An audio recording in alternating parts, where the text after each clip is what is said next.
when it wants to open. There we go. Hello, and welcome to Midweek Gaming number 57. Back once again on a fine Wednesday, back in the UK, with Cerebral Paul over in America and VJ. We're here once again. Welcome, RemovableSanity in chat. You can't make it tonight, sadly. I want to do a shout out for Wilmy Hood. It's good to hear that he's getting better. I watched his stream earlier. It was good to see. He was talking about what happened, but he's on the mend by the looks of it, which is all good. If you're real quick, let me just say, if you're interested to see what happened to him exactly, go to the Gaming Beyond the Box YouTube channel, and it is up there where he goes into everything he's been through the last few months. But yeah, it's an important watch. I think everybody should go check it out, especially if you're aware of Wilmy and you know who he is. Definitely. Yeah, it explains it better than most people could. If you just hear him say what happened, it's much more in depth. It was, but glad to see he's getting better. He is. So today we have a first time podcaster. He's never been on the podcast. He's always wanted to be. I see him I follow him on Twitter. And he comments on the videos normally, probably the next day or so, saying he likes the podcast. And I just said, "Do you want to come on the show?" And he was like, "How do you know that was me on YouTube?" I was like, kind of guessed. So we have today Darren. His Twitter name though is correct me if I'm wrong, Darren. Draconius67. Have I got it correct? Are you there? Yeah, for some reason I'm getting two voices, two conversations. Yeah, if you've got YouTube open, turn it off. Mute it. Yeah. Well, yeah, mute the YouTube. Mute YouTube. Yeah, that's why you do it. That's why that's it. Do. Yeah, it's there you go. Yeah. Hiya. Thanks for the invite, Stubbsy. Did he get your name correctly? It's what he was asking you. Yeah. Okay. Yeah, sorry, I was trying to sort out this complicated bit. Yeah, it's fine. Lovely.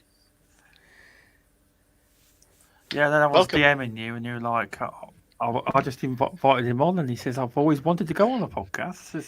And he goes, well, don't I have to be a content creator? I'm like, nah, who's told you that? I just presumed. No, I know how it really went. You told him, I'd really like to be on a podcast, and his only response was his Cash App address. I'd really like to be on a podcast. Yeah, Mr. Stubbs, CashApp.com. You got it. Okay. No, I just, I see people like Pongsal, etc., content creators like Mr. Boomstick, etc. And I keep thinking, well, maybe people like me don't sort of get the chance to come on to a podcast. That's my way of thinking. No. That's why I asked that question. You know how I got started? He hasn't even got a YouTube channel. I got started Wilmy Hood 2 years ago now. I remember that. I started watching Wilmy's show then. You had the Father Christmas beard. You was called Father Christmas back then. I remember that. Well, even before that, back in June 2 years ago, I was just in his chat, and all of a sudden I got a DM from him on Twitter. Do you want to be on the show? And that's how my podcasting started. So that's right, everybody. I keep telling everybody, blame Wilmy Hood for my being here. Yep. Yeah, I'm just great to be on here. Let's get the show going. It'd be fun to get into the topics. It will, but yeah, thanks for agreeing to come on. I know it's something you've always wanted to do, so hopefully this will be the start of you appearing on many more shows. You never know. You might end up on Boom Show one day. You never know. I still haven't been on Boom Show, and I've been. Haven't you? You need to DM him or arrange it. Well, yeah. He keeps saying he wants to have me on, but we never get hooked up, Send it a DM. You can go on with VJ, Xbox Factor Podcast. And there you go. That's what me and Stubbs have been doing. Been talking before Christmas. Yeah. Yeah, you're right. We have. So, Cerebral Paul, welcome. And you've got Thank that you. ring in front of you. Yeah, they said something a big thing about a ring this weekend. I thought this is what they were talking about. So but apparently it's an Elden Ring, not an Elven Ring. I don't know. So and I kept hearing put a ring on it. So there you go. Yeah.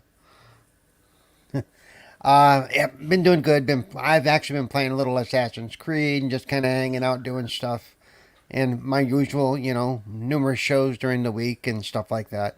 Just trying to relax and chill out, have fun.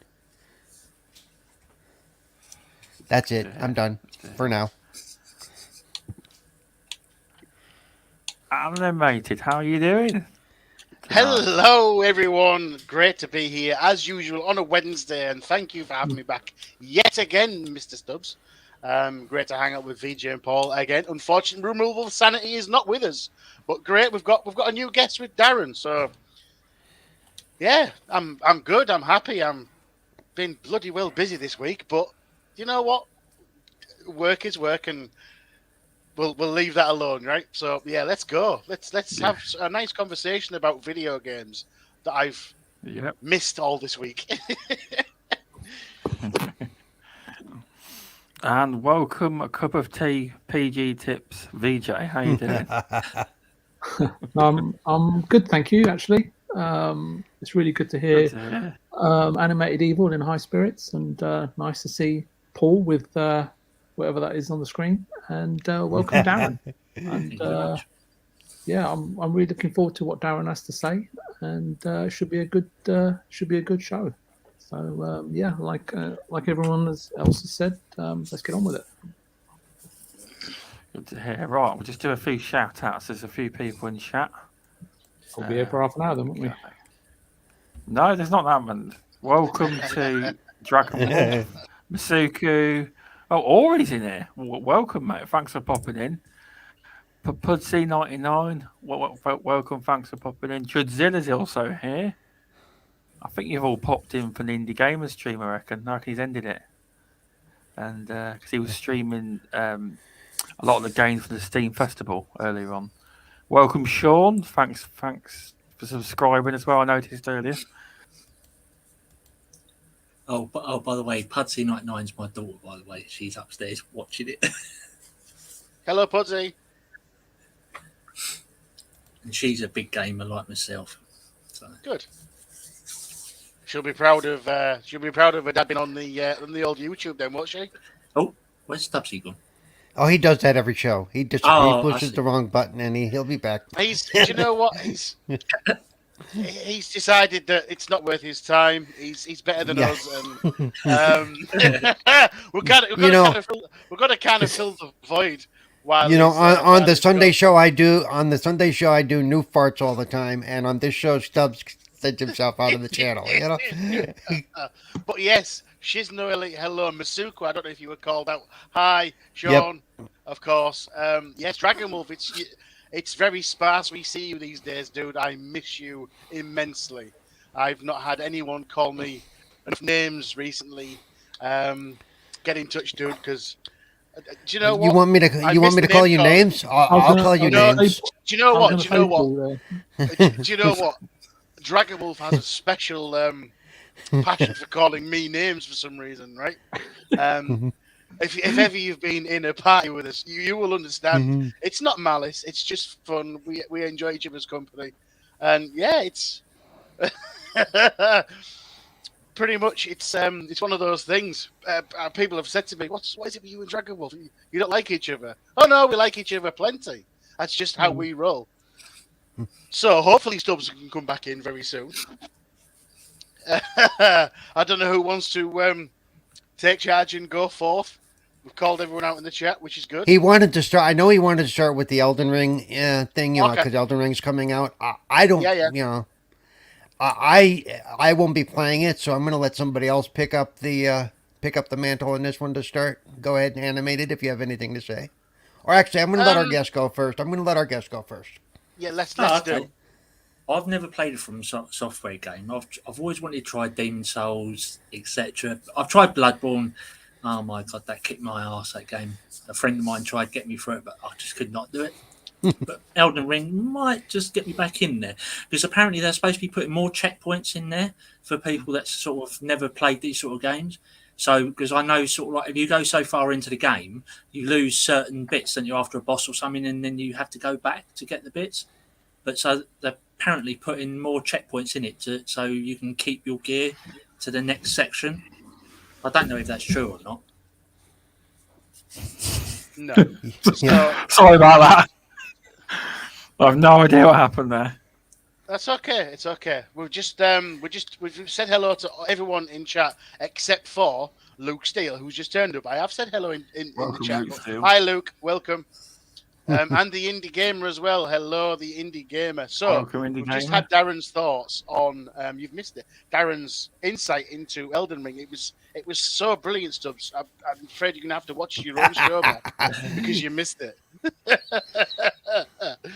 No. What So, basically You're said right. Stubbs was Because like, I was I might be talking and tempted the to get whole into it. screen blanked. Oh, Yeah.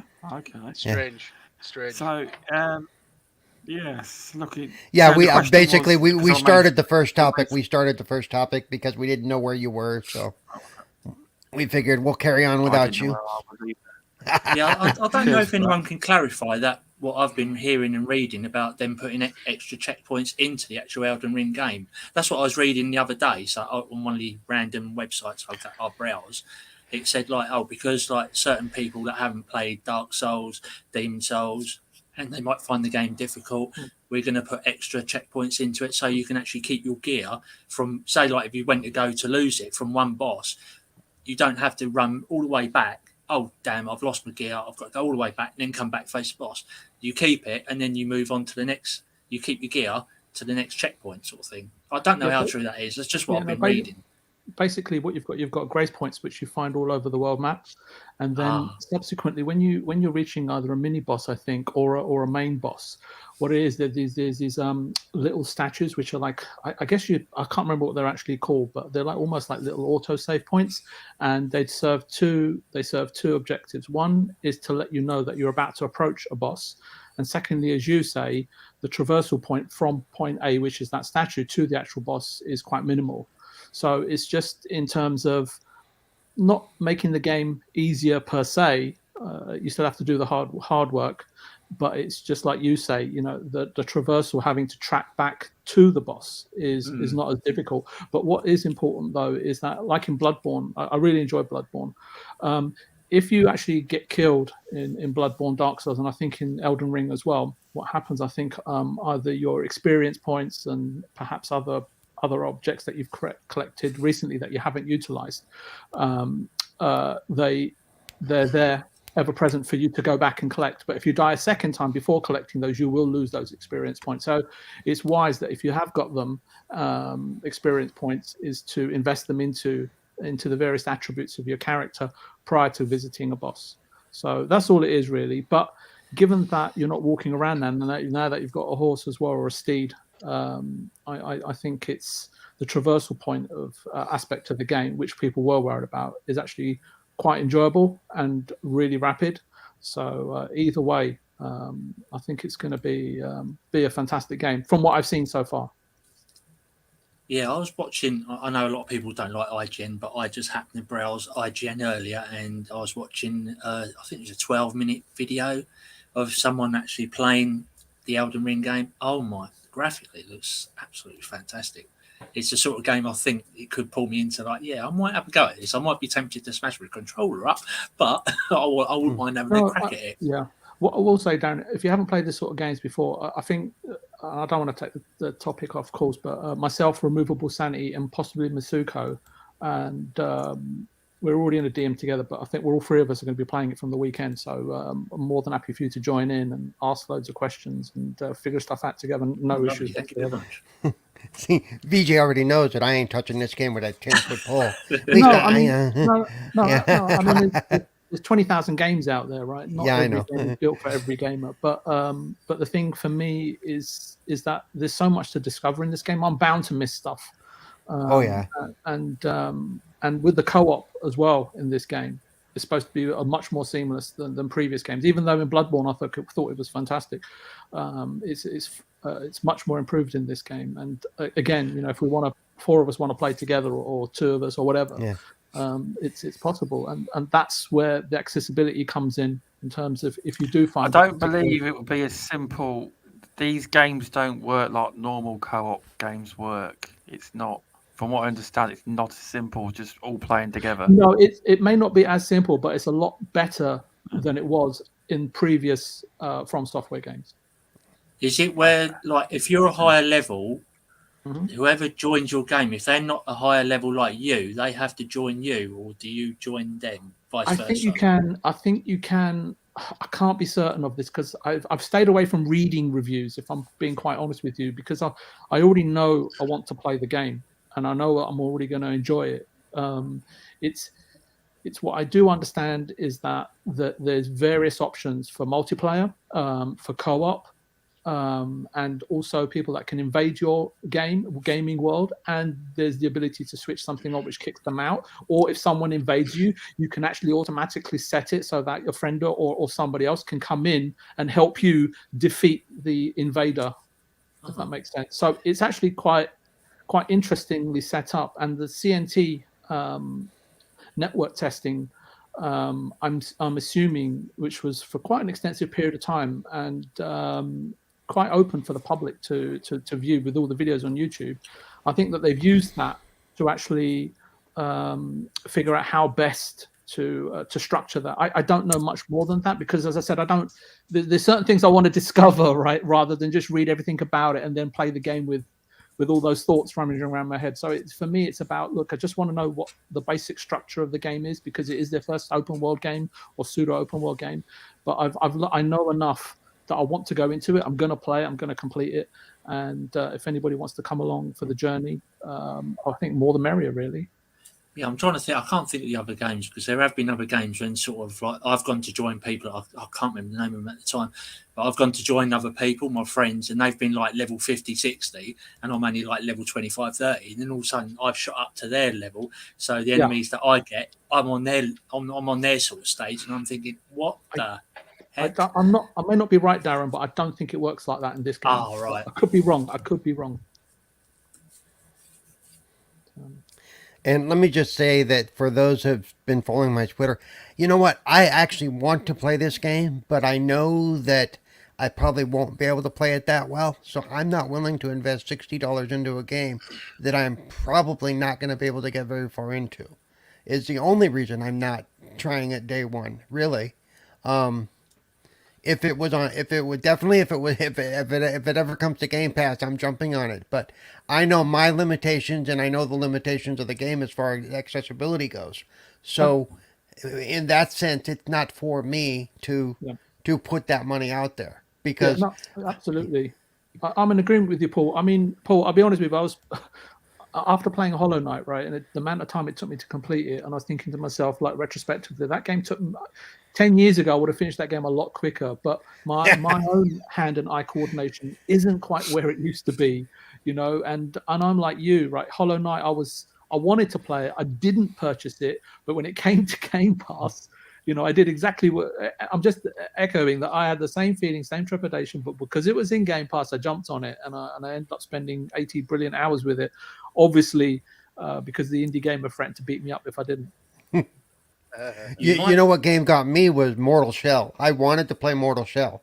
I tried for like an hour to get past the first part of Mortal Shell. Die. I went, nope, I can't do this.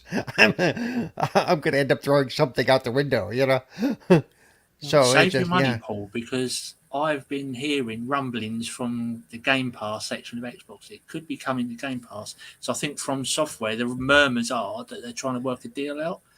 Whether or not that's Elden Ring, I don't know. Yep. So that could be coming. Yep, and I've said often that's why one of the reasons I love Game Pass, I consider part of the accessibility suite, because I can try things without the fear of I've just wasted, $60, $50. Yeah. Yeah. Good, Paul, I just wanted to say, can you see the threat from the indie gamer, right? Just to prove my point, right? He's saying, I hope you bought 100 copies of the game since.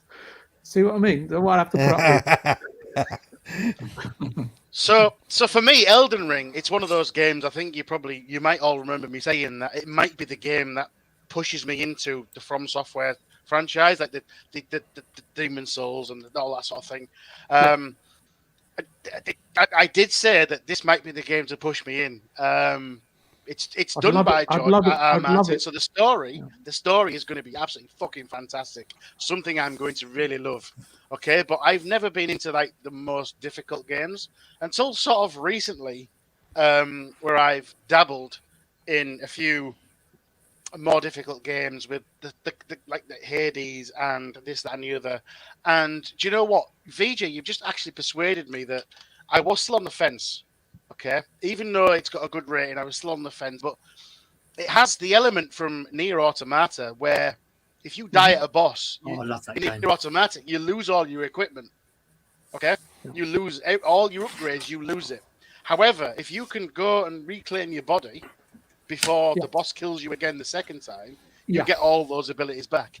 And that to me is that mechanic itself I'm really interested in, because I've been back playing Nier Automata recently. I love it. And I love that sort of, fuck, I died.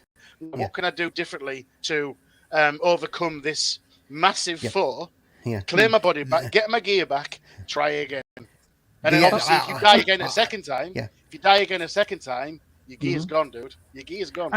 And I've seen that in other games. I can't think of what they were, but I've seen that exact mechanic in other games. I never played Hollow Knight, but if you did, so you would know. Just on 2 points to animated. One is that when you do go back, and Darren probably as well, is that, and you, Paul, because you will play it eventually, and I'm definitely going to make sure Stubbs plays it, at least get past the intro. He'll start at one time, and that's it. But to animated, I think three things. One, if you can join in and play that game with us at the weekend, or I'm telling you, it'll be a fantastic experience, and I'd love you to play it.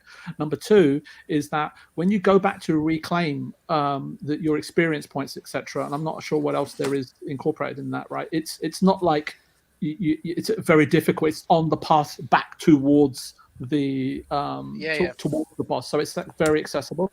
And number three is I've lost my train of thought now. Number three, it's not that the game is difficult per se. What it is, it's a case of observing and reading your enemies, and the way that the animations and the enemies and the way that attack you, right?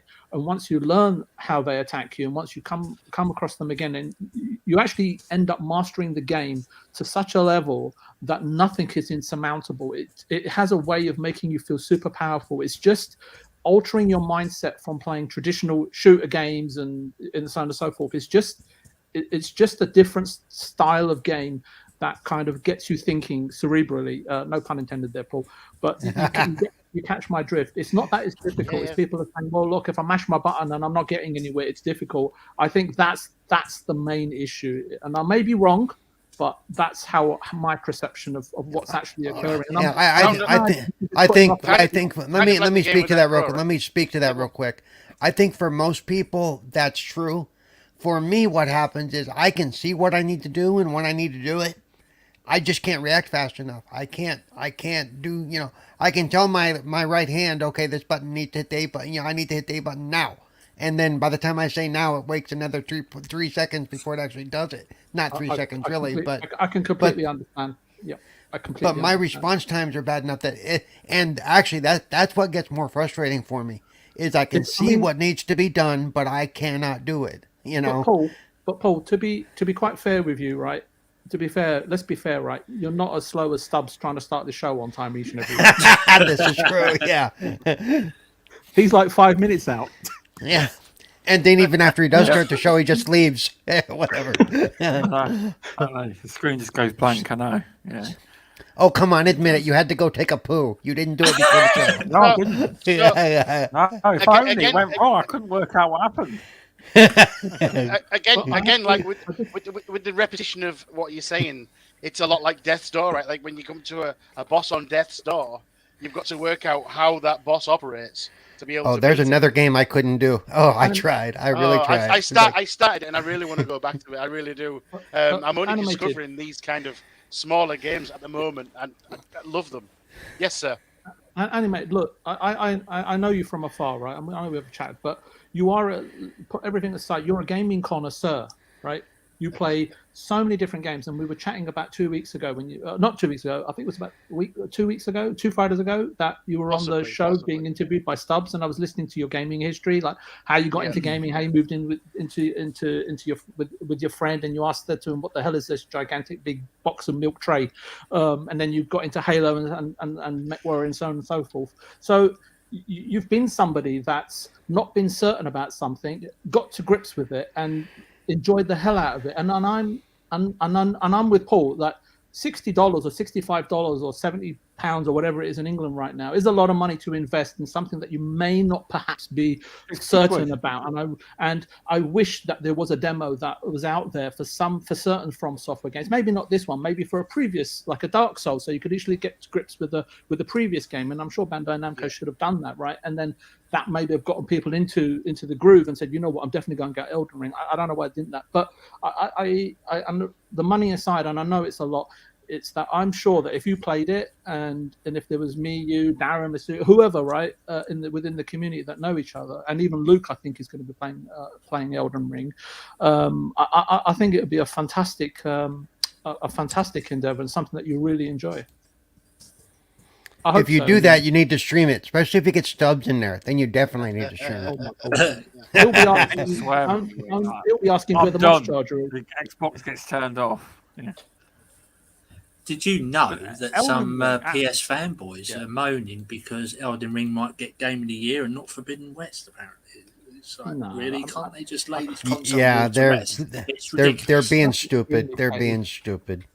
Yeah, They're complaining about the scores. Yeah, let's be fair. It's going to happen all the time because the majority of console gamers are on PlayStation, right? You've got 100 and odd million to however many we are on Xbox. So there's always going to be that massive divide between how many users and how many users, okay? So they just seem to, there's so many of them that the percentage of fanboys, I think, is exactly the same across the board. The problem is there's more Sony people, which means there's the percentage gains. Their beloved franchise of Horizon Zero Dawn, it looks like an absolutely amazing game. It really does. I don't understand the outrage at, and it's 89? Was it an 89? Metacritic, something like that? I don't understand the outrage. 90. It was something like 98, that. I mean, but I think it's dropped down to 97 now. Well, which is fine, but wasn't Horizon Zero Dawn something like 89, 88, something like that? We all say it doesn't matter, but in the grand scheme of things, there's so many users on Metacritic that quote Metacritic. It matters to some people. So even companies look at Metacritic and go, oh, "How are we doing?" Because there's so many users on that platform. So of course they're going to look and go, we got 98 on Metacritic, or we got 94, we got 93. I don't think 80 something is a bad score. No. I personally, the game itself looks absolutely fantastic. Wasn't it? Was it 89? Yeah, I think so. Yeah, 89, one below 88 or 89 when I looked. Yeah, 88 or 89 when I looked. How much did Halo get? That was about the same, wasn't it? I'm not sure. I mean, I don't really follow the Metacritic sort of thing. Never really used it. However, when it comes prevalent within Twitter, when it's Metacritic this and Metacritic that, and just really, come on. It's like 89. It's a good Metacritic. It's a good game. What's funny is the same people who praise Metacritic when they get a 90 or whatever, the same ones who bitch and moan that Metacritic is shit when they get a 75. Yeah. Yeah. I've played loads of low-rated games. I love them. Yeah. I don't care what I'll play, really. The last 3 games that I've completed have all been around the 80 mark, and they've been some of the best gaming experiences I've ever had. And I think that Resident Evil Village, which I know, not the general community, but the community that loves Resident Evil, I'm waiting to play that. Complaining about it, but I think it's actually not just a brilliant game, but it's actually a really important game, and I think it's going to influence many games going forward. But but at the end of the day, right, we know that there's so many opinions out there, and I think we discussed this on this channel before. But why would you let somebody else's opinion drive or influence how you feel about something, or perturb you from trying or attempting something, no matter whether it's video games or any aspect of anything else you want to go out and achieve in life, and determine how you go about something or feel about something, right? It's everything should be just about you and your experience, right? And determining everything from there. And look, I visit Metacritic just to see what the wisdom of the crowd is saying, but I'm looking at the critic's point of view and not the consumer, because we know that there's something definitely fishy going on there at some days and to some degree. So I just look at the overall, and then someone sent me a couple of reviews on Elden Ring. I just didn't bother opening them because I've seen enough and observed enough from the trailers and from the CNT tests and from playing previous From Software games before, which I was lucky enough to do so. Someone actually gave me a copy of Bloodborne after they completed it. So that's how I actually got into the Souls games. Was it Mr. Bad Bit? I know. Yeah. No, this was a long time ago. So I don't think I was in the States at the time. But I'm just saying that why would you give anybody else the privilege of determining how you think and feel, unless you're an idiot? But obviously there's plenty of those out there as well. My advice has always been, and it's even true more now because I found one that I trust, is find one reviewer that you trust, that you know what he does to get to his point, and that he's not just talking trash. For me, I'm going to say his name flat out, Ty Guy Travis. He's on IGN, which otherwise I don't pay attention to IGN, but I know him through Seasoned Gaming, which is Ainge's thing, Porsche Power. And I know that they play the games all the way through and they give fair reviews, love it or hate it. And so with that, I don't necessarily base all my views on what he says, but I can at least look at it and know that it's an honest review. It's not coming from a fanboy state. Yeah. So, but because if you just go look at Metacritic in general, you can't tell who the fanboys are, who giving honest reviews, unless you follow them outside of that. No. Yeah. No. Do you know what? And you stole my point exactly what I was going to say before I said it there, Paul. Do you know what? We used to, most of us old guys used to be forced into 3 or 4 magazines, and we had to rely on whichever magazine we liked the most. Games Master magazine. Whichever, which comes from Xbox 360 World, OXM, all that kind of thing. We were forced, even as adults, we were forced into having reviews put in magazines and going, oh, this is 9.3, that kind of thing. Paul made exactly the right point there. There's so many reviewers online available to everybody. Yeah. There's hundreds and thousands, and everyone review. If you can find a reviewer that shares exactly the same type of games you like, you can't go wrong. It's going to be difficult because we all each have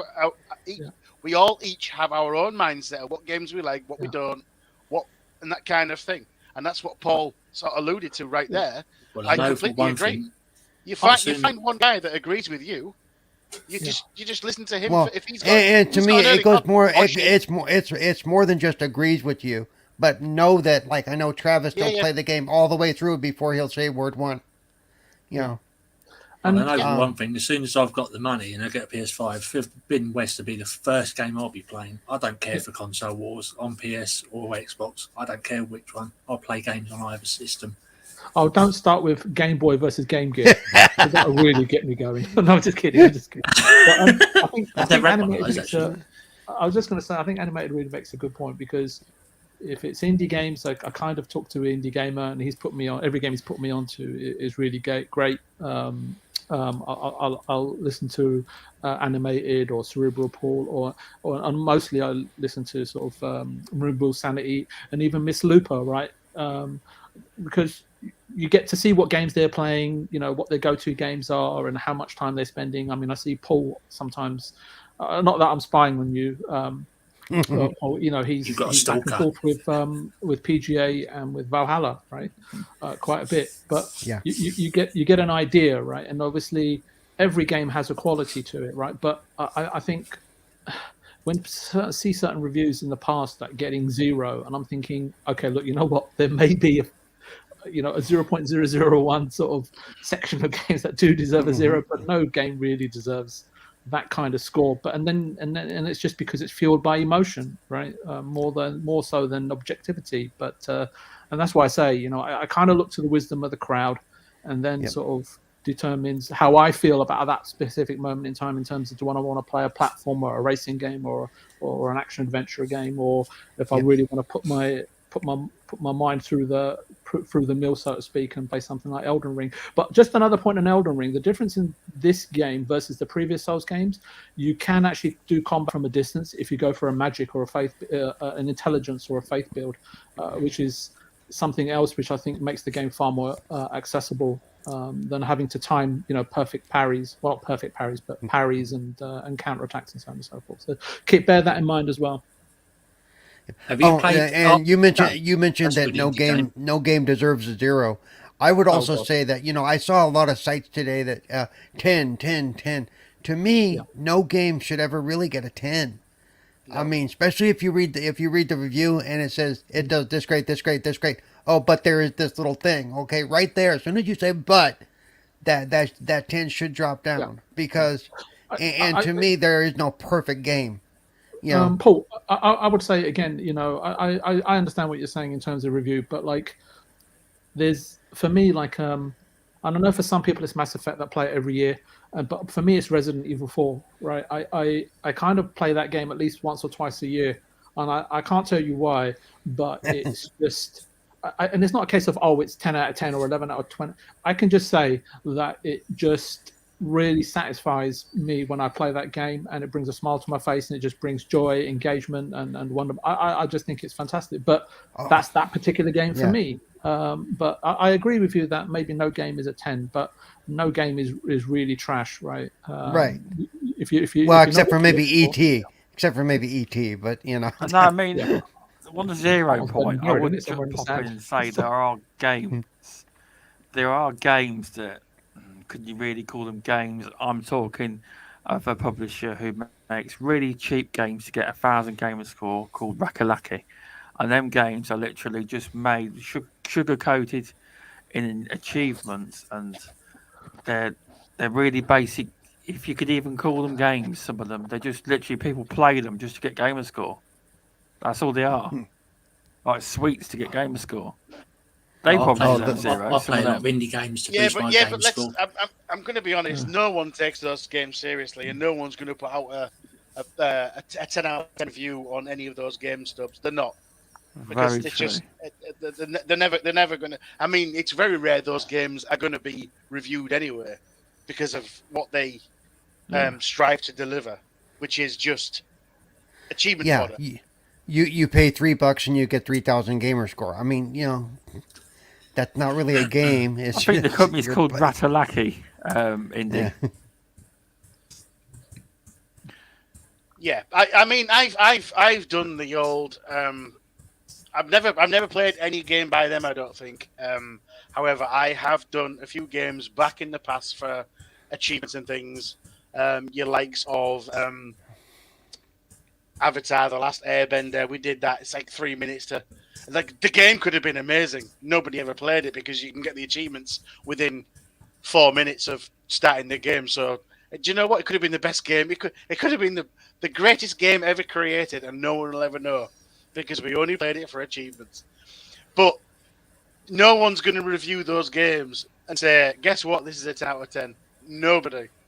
No. And I'm very shocked if there's any reviews at all on those type of games. I know some certain websites years ago were giving every Call of Duty game that came out 10 out of 10, 10 out of 10, 10 out of 10, fantastic, brilliant game, excellent graphics, blah, blah, blah, blah. 10 out of 10 every time. I didn't pay no attention. I just said, whatever, move on.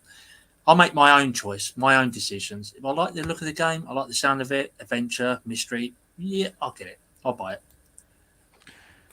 Sure. I'll try not to pay too much. I would love to have that feature in my channel, but I haven't got 1,000 subscribers, so there's no super chat option. So tell your friends, tell as many friends as you can to come and subscribe, and we can install super chats, dude. However, we are watching the chat. If you want to say something, pop it in the chat, and one of us will try pick it up and read it out. And if you want to send us money, my Cash App. Oh no, never mind.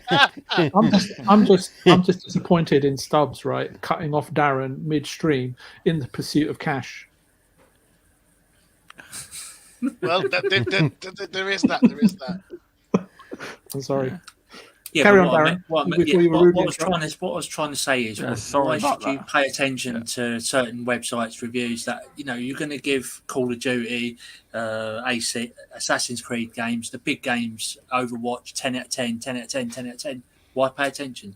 You know what they are: run and shoot, bang, dead. You're done. Basically, I'll make my own choice. I make my own decisions. If I like the look of the game, the feel of the game, yeah, mystery, adventure, I'll get it. If I don't, I won't bother. I'll make my own choice. So I think some reviewers are rather biased, some of them. I know a few years ago there were certain websites were really biased. The thing is, Darren, where if you look at human nature, right, the way we are, right, and all our experiences, all our knowledge and everything, is that we're all kind of biased in the sense of what are our preferences, what are our ideals, and even if you try to suppress them, they filter through. It's just human nature. But I think you're right in the sense that when you're looking at something that's had many years invested in it, has tens of millions of dollars invested in it, have had hundreds of people's of energy invested into it, then you need to be compassionate in terms of put all your prejudices aside and cleanse your palate and give a compassionate review, right, in terms of what's actually objective about this product, right? But it's sometimes difficult to do because I think the journalists, if you can call them that these days, right, they lack certain, how can I put it? They do themselves a disservice. Credibility? Right? I don't want to say credibility, but I think they should do themselves because remember, we can talk about media outlets in IGN, GameSpot, and this and that and the other. It's just an individual's opinion, if that makes sense, right? And they hide behind the prestige and the size of the organization that they represent, right? But it's always just an individual's opinion, and if you can look at it like that, and if you can take out all the bias out of it and just look at the points that they make objectively, then there is something to learn from there. But it's difficult to do, and I understand exactly what you're saying, and I know where you're coming from. Yeah, I'll just shut up now. Exactly what VJ says. Really, I have to implore the fact that as people, we like what we like. If a reviewer, right, is just reviewing every single game, he might prefer first-person shooters. If he then comes across a third-person shooter and reviews it, he's going to say, "Well, it's not really for me." So he's going to try. You're not going to say he or she or whatever. You're going to, if you're a reviewer and you prefer Call of Duty, okay, that's your favorite genre. You love Call of Duty. If you come across Assassin's Creed, you're going to try your best to be sort of as nice as possible, but you're gonna mentally search out those faults on purpose because you don't like that, you don't like that, you don't like that, and that's just the way us humans are built. So that's why we say, and that's why exactly Paul and myself and VJ have said, find a reviewer that sort of kind of agrees with the kind of games you like, and stick with that person or that streamer, that platform, or wherever it is. But of course, yeah, as humans, we're biased no matter what, because we know what we like, and we'll pick holes in things we don't. Sorry to go off a bit of a tangent, but I've had arguments with people that don't like Assassin's Creed games, and I really honestly do try to bite my tongue, but I've absolutely loved every Assassin's Creed game, especially number 2, and every time I see someone slagging off Assassin's Creed, it just sets me off. I shouldn't, but I love those games. I love those big open world experiences. Darren, I think you've got yourself a friend in Cerebral, Paul. Yeah, in fact, I was playing Valhalla before the show. It gets a lot of flack is because Ubisoft have got this copy and paste mentality into making games. That's why it gets flack. That's why Ubisoft get a lot of flack. It's the That's what copy they and say about paste the Far Cry mentality games as well, isn't it? Yeah. Well, Ubisoft are laughing But- all the way to the bank now, aren't they? They made $1 billion, didn't they, in Hey, transactions do you know what? with Valhalla? I'm a massive fan of Assassin's Creed. I like pretty much 90% of them. I do think that they have dropped the ball on some of the games. I'm going to be honest. We're not going to go into every one of them now because it cause an argument. However, the Ezio story is amazing. Then you know, some of the after ones of that Unity, really, they release it like that. It turns out it's good now, but Brotherhood. Do you know what? It's. I'm a massive fan of it as well, but we can agree to disagree that we have our own preferences, right? Agreed. Yeah, I mean, thought there's nothing- Odyssey I'm not. was. Do you know what? I'm not going to say any of them are shit. No chance, because I like them all. However, I can admit that I think they dropped the ball on some of them, and Oh, definitely. so I was partial say to Black Flag. probably Oh, my I love that favorite one. after Ezio Auditoria. After the first couple, Black Flag definitely my favorite. Did you know there's rumours that Ubisoft are remastering the very first one? I have been crying out for that for donkey's years and hoping they're going to do that for the new systems. But Well- apparently rumours are they're doing it, Well, they did along the with this Ezio Infinity one. They did the Ezio collection. So is that not a remaster? I haven't got around to The- playing that. Actually. I don't So- think they did any touch-ups to that collection. Okay. I think it was just ported sort of Yeah. for the Xbox One and that PS3 So- 4, wasn't it? So why would they do the Ezio collection and have the first three games all together and then remaster? Why? So I they just- could sell it to you again. Come on, they've been paying attention to Grand Theft Auto. Yeah. There you Mother. go. I've just seen such a beautiful such a beautiful quote from Luke Steele in the chat, but I'm not going to go there. I'll leave it to the Assassin's Creed specialist on the channel. I'm gonna read it out. I'm gonna read it out over the internet, right? Okay. So Luke Steele, who we are no longer friends, by the way, pal. Wow. I have no qualms at all in saying many Assassin's Creed games are shit. Okay. Yeah, well, I'm going to leave it there, Luke. Much love, brother. Much love. But can you Likely Lad said the you Ezio give it- collection is not AC1, which I don't remember what came in that Okay. collection, but see, this is what I was talking about: human I think compassion and it's 2, intelligence. Brotherhood, and Revelations, wasn't it? I think. Oh, yes, because Assassin's Creed 1 was Altair, not Ezio. Altair, yeah. That's Altair one that's supposed was to be the first one, remastered. yep. Ezio was the one in Italy. Yep. My apologies. I got all confused. Those were the best you know what? stories, the I can. Ezio. I was going to say I can imagine Miss Looper getting hold of Luke and bending him over his Yeah, knee with yeah. the right slapping. Oh, Yep. Oh dear. Yep. But it's funny. It's funny. I find it hilarious. But It was a I can good totally shout- respect. Good shout, Luke. Yep. Bubsy, you still there? I am still here. Just enjoying you lot have conversation. Sorry. Debating You about you this. carry on. I think you should move us on, sir. I think you should move us on, really. It was fun. That It was a wasn't very it? good topic. That It was went into good. all sorts of areas, but like I in think- previous shows I've been I watching, think- you sort of go off onto a tangent. But last week you didn't. You guys didn't go off on a tangent last week.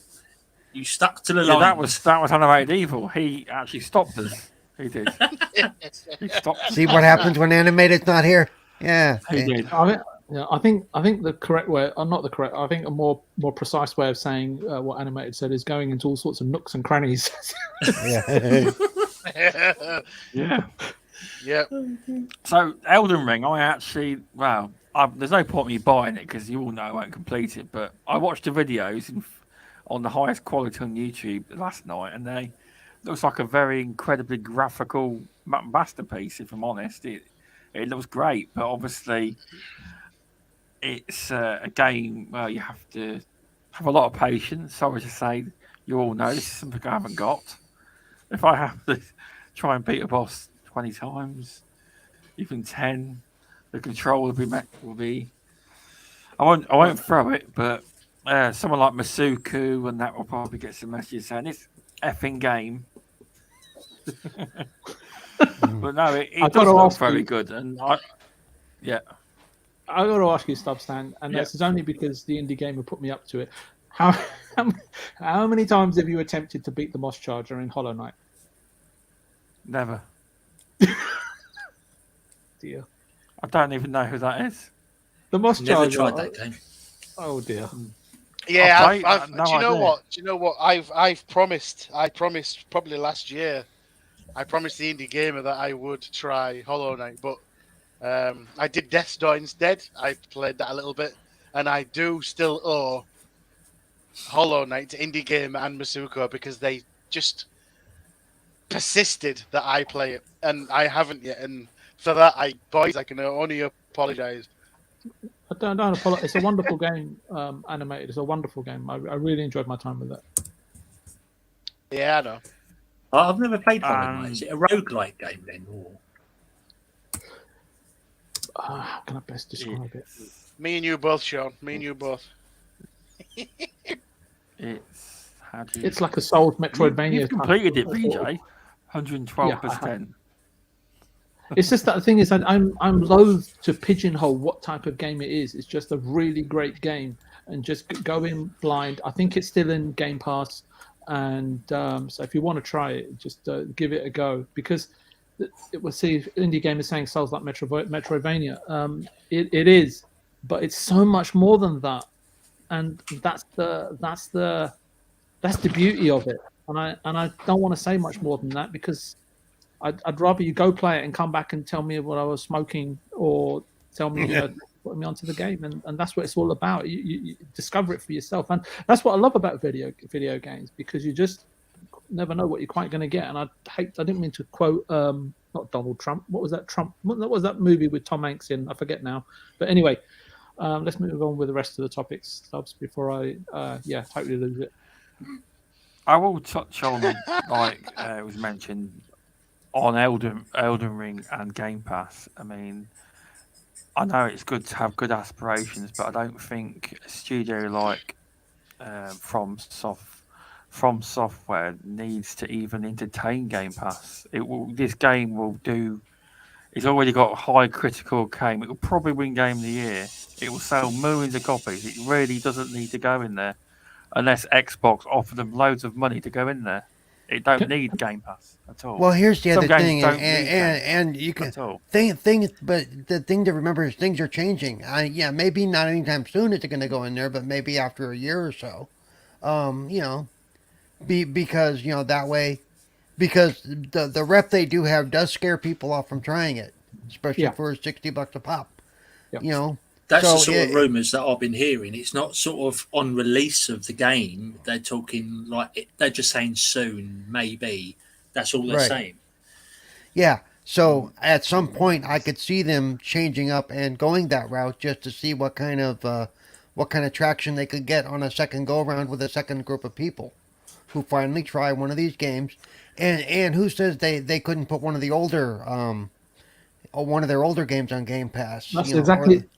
Paul, that's exactly what I said earlier. Yeah, I mean, even if they'd put a demo out, or perhaps, like I was saying, put a demo out for Dark Souls 1, 2, and 3, which are owned by Bandai, Namco Bandai, I believe. Not owned by them, but they were the publisher of note. Because a lot of people think that Bandai Namco, funded this game and made this game. It's not. Kadokawa is a small company. Kadokawa is a huge publishing company, and From Software is just a small division. It has about 300 people, but in that they have like 150 people that are on full production with outsourcing. They have about 50 people, I think, on pre-production for the next game, and the rest are support stuff for the studio and publishing stuff. Because in Japan, From Software actually publish their games, right? And they use Konami for their sales and logistics, right? and Namco, Bandai Namco, all they are doing is lending their publisher status to From Software, and managing the sales and distribution of the game, very similar to the distribution deal that I think that CDPR had with Witcher and Cyberpunk with Warner Brothers, right? But anyway, having said that, either way, I'm really glad it's not Activision, as efficient as they are, right? Because they are really good at what they do in terms of sales and marketing.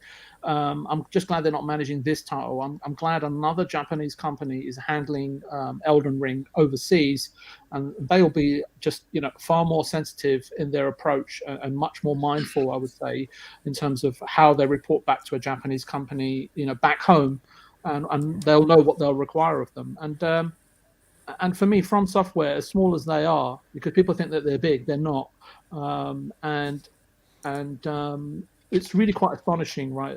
The story of this developer, as I say, who's owned by a multi-billion-dollar book and magazine publisher, right? And you wonder how they got together.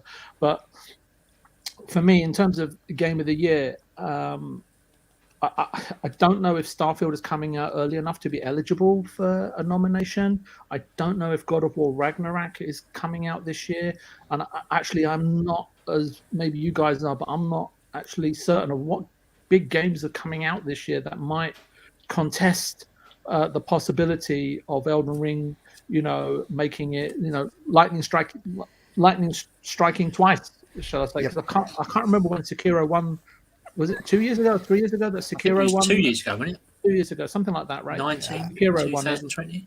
And I think unanimously throughout the industry and throughout gamers, right, it was a worthy winner, and much like the last two games that won it subsequently after that one. So I think it's definitely going to be a contender, but as I say, I'm not entirely sure what else is coming out for the rest of the year. Yeah. I think I think November 22nd, which is what Starfield is supposed to be coming out at now, is just within the cutoff date for Game of the Year. And 11, if it is, 11. That may and 11, and so that may overshadow everything, because as we all know, the games that come out later in the year tend to be remembered the best. Yeah, I don't know the process in terms of how the nomination. But that's true. But that's true with any awards show. The movies that come out right at the beginning of the Best Picture year tend to be forgotten about by the time Best Picture is selected. Yeah. I know what you're saying. I know what you're saying, Paul. And to think of it that's how it goes about, and that might actually happen is a bit sad. I would just think, I would just hope that the judges or the people that are voting for these games have more about them than just, that game is 8 months ago, so it's not really a contender. You know what I mean, right? I don't think they don't think it's not a contender. I think people just forget about it when it comes to nominations. Yeah. I think it's just a matter of it's not in their head, because it hadn't been talked about for a while. I know what you mean. It's like that Jedi Fallen Order, though. That came out just on the cut-off date, didn't it? And we'll do it next year. We'll nominate it next year, but they never did. So I was going to say something, but I lost my train of thought there. Crap. Oh well. Stubsan, I was just going to say, Removable was suggesting that Gear 6 might make it this year as a Game of the Year. What's your retort to that? Gear 6? They're working on a different project, though, aren't they? No, it's a joke, Darren. I'm just wanting to... Oh, right. Because Mr. Stubbs is a avid Gears fan, and we like to... And a Hollow Knight fan. I'll have to put Gears with you then sometime. Yeah.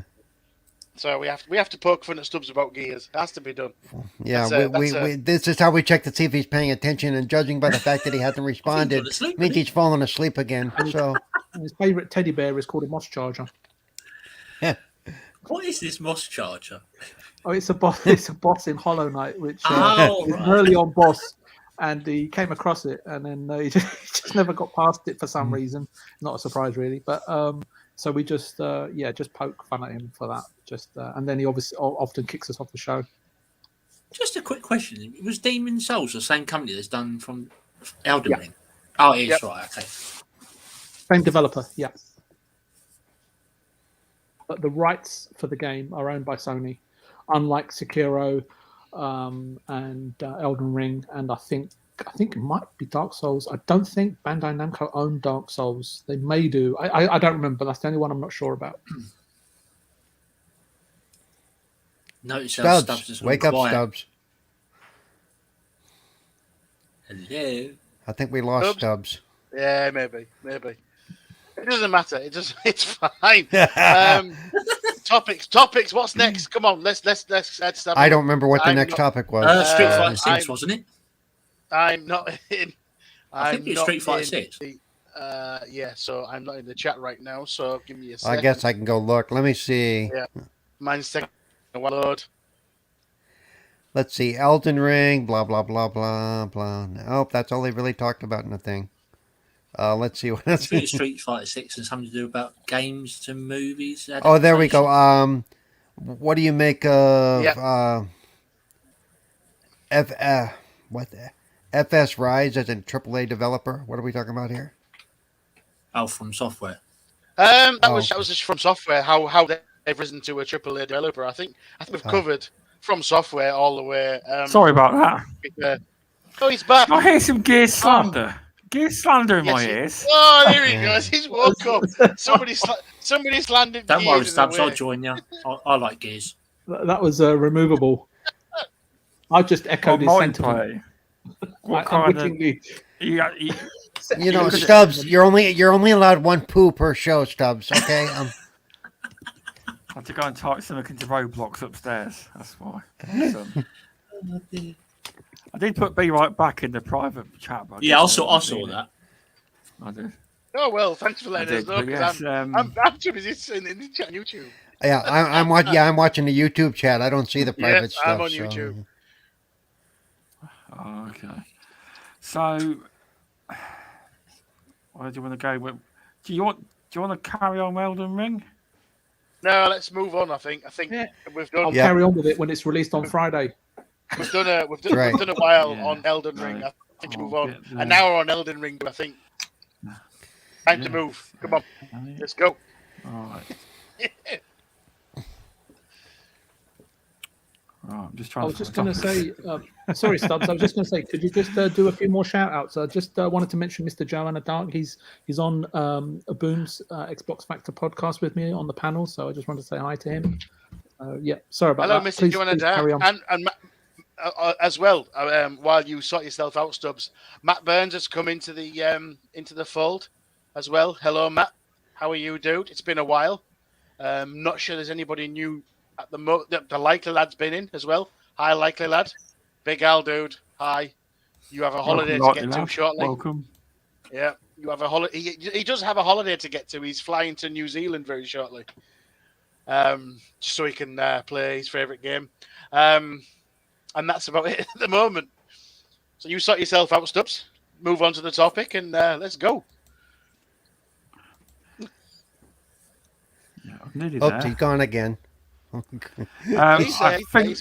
the topic is the topic is basically Capcom revealed Street Fighter 6 and who likes it and who thinks it will hopefully be multi-platform because the previous one was Street Fighter 5, which I believe Sony helped pay for the development costs, but obviously remember that Capcom, I believe, in a different financial state then for funding.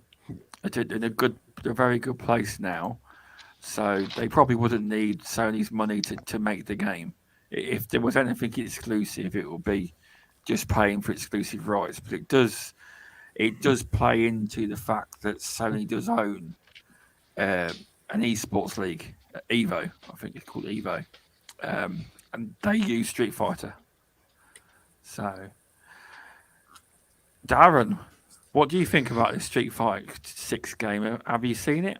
I watched. You didn't really see anything. So it was a tiny little trailer. Actually, it's not a long trailer. I'm trying to think who the other gentleman is in the trailer. I know one's Ryu, but who's the other young gentleman?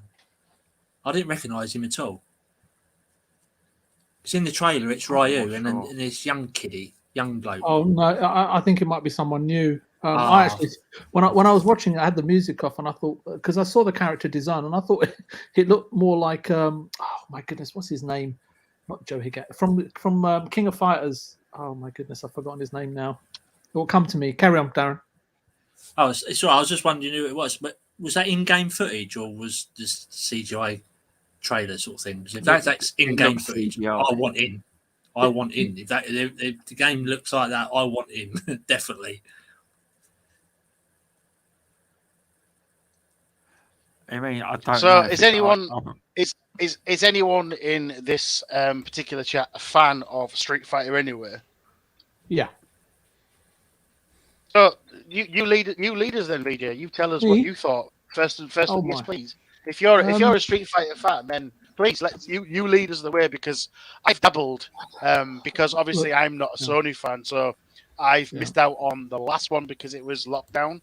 But you lead the direction, please. Animated, can you do me a quick favor while I'm chatting? Could you just check whether Street Fighter 2 was released on the PC Engine handheld first or on the Super Famicom? I think it was released on the Super Famicom, and I never got around to trying Street Fighter 2 in the arcades, and I think my first experience was on the Super Famicom, and it was something that I played for.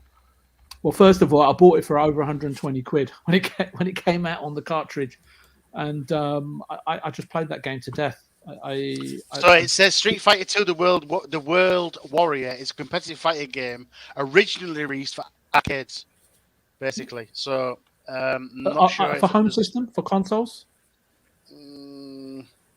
But anyway, as he's finding that, so look, I've pretty much played Street Fighter 2 when it was at its peak, and that was a long time ago. And I played, I think, all of them up to 5, including all of the Street Fighter Zeros or Alpha. Yep. Not to the point where Famicom 1992 VJ. Yeah. Okay. Yeah. So, and then I was even more astonished when it came out on the PC Engine GT, and then I remember picking it up yet again for the Sega Mega Drive when they released those 6-button controllers specifically for it. And look, I really enjoyed my time with it back then. But as the years progressed and as the iterations came out, I played it less and less because obviously, the gaming industry was becoming very diverse in terms of the content being offered from all over the world, right? Even though, sorry, did I interrupt someone? No, go on, it's fine. No.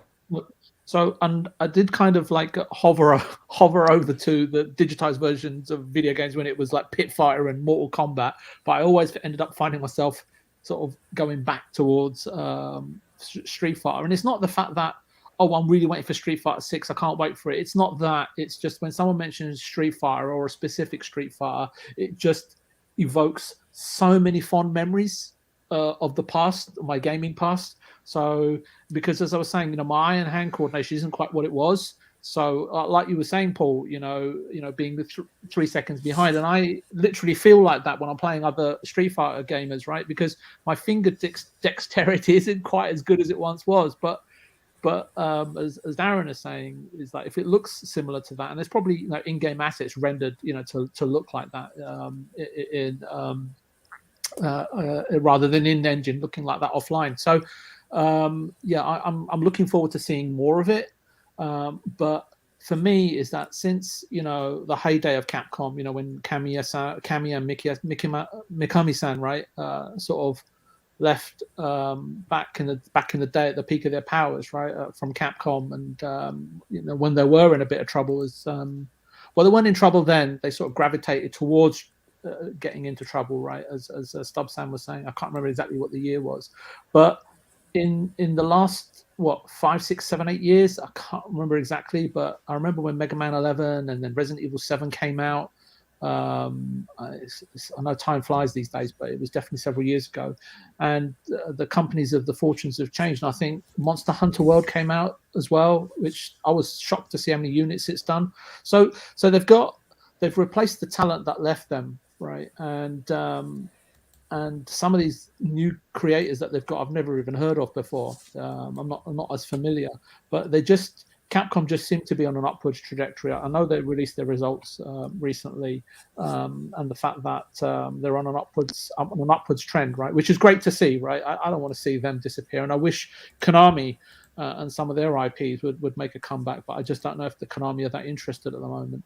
But I'm saying all of this just to get to the point that I hope Capcom are in charge of where this game is released, and it's not accessible in the terms of it's easier, or in terms of button inputs and being able to play the game really well, because I don't know if I'll be able to play as well as I once was able to, but in terms of being able to access it on the Xbox Series X, on PC, on the Switch, or on on the PlayStation or wherever you sort of enjoy gaming, right? And I think that can only be good for the industry, especially from a company that's traditionally released its games multi-format. So and that would be good to see. But again, if Sony think that it's going to be material to the progress and to their install base in Asia specifically, and because of these competitions that Stubsan is talking about, then I guess we'll just have to sort of admire it from afar, right? Unless you want to invest in a PS5 specifically for that game. But for me, it wouldn't be enough for me to go out and buy a brand new system to play that particular game. So anyway, I'll leave it at that because I'm starting to fall asleep listening to myself. Well, they do say it's acquisition season, isn't they? And rumours are that Sony could be looking at buying Capcom, which I don't think Microsoft are going to end up buying them. So maybe it favour Sony. No, I think that these Japanese companies... I can't see it. No, I'm with Animated. Personally, I can't see it. Because I'm with Capcom don't need Animated. Capcom are doing very well. VJ, They don't want to be. Sorry? Yeah. They like you. So you alluded to, they were in a completely different place when they took the money for the exclusivity of 5. They were in a completely different place. They were almost ruined, as it were, at the time. But they've built themselves back up. They're in an amazing financial place right now. I don't think they need the money. I don't think they need to be bought. No, they don't need the money. And secondly, that these businesses, what we don't see, because we only look at it from the gaming angle, and I know this is a topic that we might be touching on, but it's the diversification within these companies, Konami, Capcom, Nintendo, Sony themselves, even Microsoft, even though we only look at their gaming segments, they're all diversifying as much as possible, because all of these sort of industries that they delve into, whether it's electronics, future tech, entertainment, it's all intrinsically intertwined, right? And a lot of it serves the same customer, if that makes sense, whether it's a corporate customer or whether it's a consumer. So they're all learning this, and they're all investing, wisely, because we only look at the big money, Microsoft or Sony or whoever or Tencent are investing into the games industry. But I was looking at Sony; they're investing a hell of a lot of money in other places which I hadn't heard of. So it's all building to a crescendo. Now, whether any of those companies are successful at what they do, then you've just got to hope that they are, because we still want that gaming goodness to come through, right? Because that's primarily why I wake up not wake up in the morning. That's not the primary reason, but I prefer video gaming than watching TV or films or other forms of entertainment, like backgammon, for example. Anyway, again, I'm falling asleep, so Darren, take over. What wasn't it Jim Ryan that said after they bought Bungie, the buying season has not finished? There's plenty more deals to do. So yeah, I think he was alluding to the fact that, and I think Paul mentioned this last week, that he may be looking to acquire Victoria's Secrets.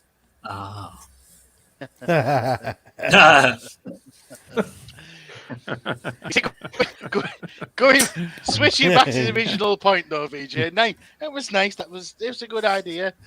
Going back to the original point, I don't think that will Capcom sell, or will they, or at least will they put a exclusivity deal in? I don't know. Maybe a timed exclusivity deal is on the cards if Sony pay enough. But surely Capcom as a gaming company, as in every other company, has to realize the popularity of not only the Xbox that's garnering more and more users all the time, but PC as well. I mean, they might agree if Sony was to say, we want exclusivity, we're going to put it on PlayStation and PC. They may agree to that, and it's going to be a hefty price. Sorry, Animate, can I just say something? Look, if you remember back when Resident Evil Village was coming out, and there was this documents, well, I don't know if they were purported original or an authentic documents that were floating around, showing that Sony had paid Capcom $5 million. Do you remember that? And for marketing rights. I think that's where it might end up, so that they ensure that it doesn't get to Game Pass in a certain number of years, and that they can have it exclusive for tournaments and stuff like that might happen. And I'm okay with that as long as it's you can buy it on a system that you play games on, and that's all I want. And anything above and beyond that, because they're paying for certain privileges, for example, like a VIP table, then that's okay. I don't have an issue with that, right? It's just, they need to do what they need to do. I just want to be able to play that game on the system that I've got, which is the Series X, and I'm just looking to Resident Evil Village. And just to your point is the fact that, look, that game is available everywhere. Sony have certain marketing VIP treatment on that game and so on and so forth, but that's fine because it hasn't hindered me buying it on my Series X and being able to enjoy it on the system that I'm currently playing my games on. What does that mean, marketing rights? What, certain like DLC can't go on to Microsoft? No, it's basically advertising rights, so that it'll only be advertised to be on the PS whatever. Yeah. So imagine until it releases, and it'll still drop on the other systems. Yeah. So sorry, Anime. So take Cyberpunk, right? That I think that was when you saw the TV adverts in the UK. Every time that game was advertised, it was synonymously advertised at the end of the available on Xbox or sitting, up, sort of leaning up against the Xbox system. So if Sony perhaps have marketing rights, so when they do TV adverts, right, and they market the PlayStation and they show these 4 or 5 games, one of them will be Resident Evil, which Xbox can't show, for example, right, for a period of time. So those sort of. Yep. I don't know how lucrative or how rewarding that is for a company but I'm not a marketing expert, so I can't tell you. But you kind of get the gist of what I'm saying. It's just saying that, hey, this game is on this system, and they can advertise that fact. Versus other people, even though the game is on other systems, they may not be able to shout about it as loud as Sony for that particular product. If that makes any sense. I think it does pay off. I think it does pay off a little bit because we see it every time something like this happens. You see it on, it's only coming out on Sony or it's only coming out on Xbox. There's those of us who correct them and go, no, that's not true. Exactly. So I think people who aren't paying attention, they see it and they think it's synonymous with that console or that system. Yeah. So I think it does pay off in that sense. I just didn't want to commit to that, Paul, because I honestly don't know, believe it or not. Oh. Yeah, I mean, I can't see them. It depends how much money they want to. It depends how much money Sony want to throw at the company, right? Because I can't believe an exclusivity from an exclusive game from Capcom is going to come cheap at this point. Can I just say something? Can I just say something animated, right? Because I was on Boom Show yesterday, right, and we were talking about Japanese games coming to Xbox and so on and so forth. And I don't know would listen to the show because I'm on it, but the point being is that I was saying, that's great. All these small, indie or third party, Japanese games are coming to Xbox. That's fantastic. But what I can't get around my head is the fact that Square Enix are not doing as well as they have done in the recent past. And that may change because they've got a hell of a lot of good games coming up in the next 12 months. But Final Fantasy VII Remake, I estimated it's nearly $200 million of revenue, right? That is sitting there that they could generate from releasing Final Fantasy VII Remake on the Xbox Series X. And I just don't know how those finances work in order for Sony to keep it off that system. I just don't. Would Sony have paid more money? Say well, the thing is, you're talking I know it's not $200 million per se because that's the revenue count, right? Because obviously you've got to make all the deductions and so on and so forth. So there is a net amount, but it's still an incredibly significant amount to keep a game off of another format. So I don't see Square Enix, a company that's been in business for 20 odd years, making a deal where they're sort of curtailing their ability to make profit for their shareholders. So, and I'm surprised that. Sorry. But again, there was a sort of, sorry to interrupt a little bit, but there was isn't there some extra DLC coming from that game? Maybe Sony paid over the odds for that and say, look, we'll take this. However, you've got to still keep it off the Xbox. It depends on how much Sony paid them for that. It's not that animated. Is that they've got the 150 million or 200 million to give to any company that they want, right? And forget about that money, right? I mean, they've dumped 450 million into Epic. It's not that. It's just mind-boggling to me that you would do that to keep a game off of another hardware system. I'm not saying they shouldn't do it, they couldn't do it, and it doesn't have a value to it, but it's kind of mind-boggling to me, right? That they would pay that kind of amount of money, because the game's only sold 4.5 million and in total on PC, I think on PC and PlayStation. So is it really benefiting the PlayStation 5 install base materially? I don't know the answer to that. Do you understand what I mean? The number that they may have to pay. I can understand what you mean. You're basically saying, why would they want to lose so many sales on another hardware, on another console like Xbox or Nintendo? Money, and basically paying that money, has it really benefited the PlayStation 5 install base on a material level? I would suggest no. I would imagine they're losing. Fact is, I don't know. Fact is, though, if you love Japanese games, you just buy a PlayStation. That's the simple fact. If you like them, you'll play on PS4 and PS5. This is like the conversation we was having yesterday, wasn't it, Stubbs, about Japanese games and that. We were saying, like, Phil has been going over to Japan, China for God knows how long. So, is he trying to buy a company over there or what? Because he was over there not less than a week ago. Exactly. He's desperately trying to get these developers to say, look, come to the Xbox, come to the Microsoft, come to us. So I don't know what he's doing, but whatever he's doing, it's not working. Well, okay. I'm gonna speak to that again because I have to bring this up a lot. Remember, their push over there is probably more mobile and cloud. They're not trying to get them necessarily on the Xbox so much as in the ecosystem. Yeah. And if that means cloud and mobile gaming, so be it. Yeah. Because that's where they're going to make their money over there probably. If they get, Series X is big over there because it's small and they like, So if they get some stuff on Xbox, more the better. I don't think he's going to out and out try to buy a company because I don't think they're ready for that. Especially until all this crap with Bethesda, or not Bethesda, but Activision Blizzard gets through. So we probably won't hear anything more in the way of acquisition from them until probably next summer. As long as they buy Sega, I don't mind. Sega have got some good IPs. Yeah. Oh no! I'm sorry. I have to agree with Shape Shall Nick keeps saying that. I have to agree with him. Wow. Buy Sega. Come on. I mean, it would be a good buy. I just can't imagine it right now in the economic climate. It's not going to happen. It would never. It's not going to happen. It's never going to happen.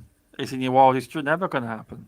Just think, on the store, you could have like Dreamcast games on the Xbox store, like a Sega corner sort of thing. Do you know the guy that owns Sega Sammy is a Sega fanboy, and he would never sell to a Western company. They don't need the money. That's probably why they can't get a company. Yes, DJ. I don't want to go. I've talked about why even the Sega deal will never happen, but it's safe to say even if Microsoft managed to get a tiny developer in Japan, BJ probably agree with, if they managed to pull off the miracle and a Western company buy a Japanese company, right? Which they've got. That Tango news, Game Works. Yeah, but that's via Bethesda. Let's just make it. It's not that he's a fanboy. It would overshadow. Yeah. You have to understand that the Satomi-san is from a generation. I don't mean in a bad way. He loves Sega. That's what I mean. It's not that. It's people don't realize that the owners of these companies, Bandai Namco, Capcom, Square Enix, even Sega, you have to go and look at the board. You have to look at their history, their age. I mean, this particular guy, as I kept running into him all over the place, not in person, but in terms of people that know him very well. He's from a generation when he still recalls bombs of mass destruction being dropped on his country. Do you understand? And the last thing that he's going to want on his gravestone, right, or his legacy to read is sold out to Microsoft. It's not going to happen. Do you understand, right? There's more to it than people desiring games because it's Sega. I want these games on my system. Oh, it'll be a great buy. You really have to do your investigation in terms of who these people are, what the culture is of Japan. And I spent a lot of time there. And it's the end of the day, and Sega, if you look at it, gaming isn't as big as it once was for them. And you're asking a company that primarily invests in theme parks, in resorts, in golf courses, in merchandise, right? And gambling machines, right, to sell off their gaming division, when you're not understanding that the gaming IPs that they bought from Sega and they licensed from all other companies, including Konami and Capcom and so on and so forth, and all of those IPs are intrinsically horizontally invested or vertically invested. I forget what the commercial term is, in across all of their gambling systems. So if they sold off Sega, they'd have to divest all of that, and it would totally the other 2/3 of the company would totally collapse, and there's no shareholder out there unless the company starts to decline rapidly, right? That would sanction that. But it's also, you've got to look at the history and the age and as I say, the culture and the what's that word called, and the motivation behind wanting to sell.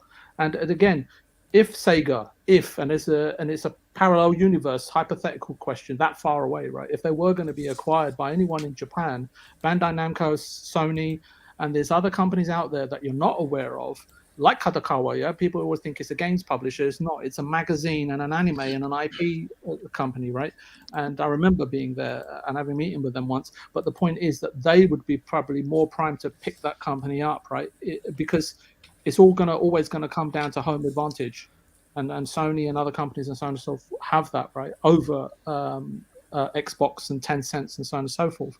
And that's why I want to say this, I was a little surprised that Platinum Games, but I understand Inaba-san, right, and what his motivations and what his background and where he comes from, why they took a minority investment from Tencent, quite, I think it was the last couple of years ago. But anyway, I'm going to stop there because that's not really the topic for today. But I always feel irked, like Paul does, right, to sort of set certain things straight. Cheers, Paul. You're my idol. True. What? Yeah. Yeah, thank you. Appreciate that. Yeah. You want to kiss my pinky ring? I don't know my lips.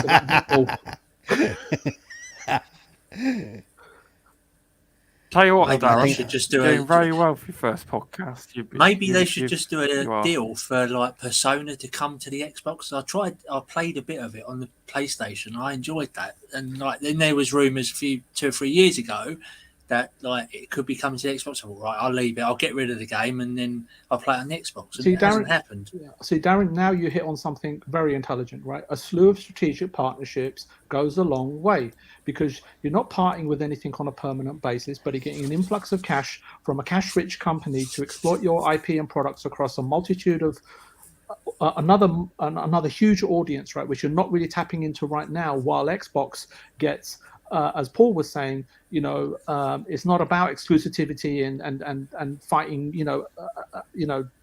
for I don't know, sort of prime building in Billionaires Row in New York City, as I was saying yesterday. They're no longer a tenant, right? They've just bought the building, right? And they're letting everybody else fight out for tenancy. So you're right in the sense that a slew of strategic partnerships makes far more sense, right? And it's a far more approachable and amenable for Japanese business people versus just somebody coming in and slapping cash down and saying, we want to pick you up, for 10 cents on the dollar or 70 cents on the dollar and so on and so forth. Yeah, or even 150 cents on the dollar, right? Whatever it is. Yeah, just listening to what you were saying about Western development. You actually listened to what I have to say? Oh my God. Yeah, I did, and that's why I suddenly most of us zone out about 2 minutes in. So, yeah. 2 minutes. Darren, you'll grow out. You will grow out of it. You will grow out. No, I've listened to VJ on the other shows as well. He's very intellectual, and that's why I said maybe it could be a sort of a deal from Atlas to get. Oh yeah, we'll have your game for so long on our system. Sort of thing. Maybe those sort of deals would be better for both sides. Yeah, absolutely. Spot on. Good point. I have a guess already that PlayStation's already snagged Persona 6 already, but you can only hope for Xbox. You can. They've probably already done it. Who does that? Atlas, isn't it? Atlas. Who knows? Yeah. And the reason why they should do these deals, right, is especially because you never know when something that looks great right now, which looks impregnable right now. I don't know if that's the right word, so correct me. My English is not that great today, but especially if something, or a relationship that looks unbreakable at any time can go south or sour, right, with Sony, right? And you don't know that. So Xbox, and I think just quoting, I've forgotten his name now, but he's on Xbox Factor podcast, right? He often uses this quote, right? Asante? No, BitCloud Gaming. He goes, just make sure you're in the conversation, and I like how he says it, right?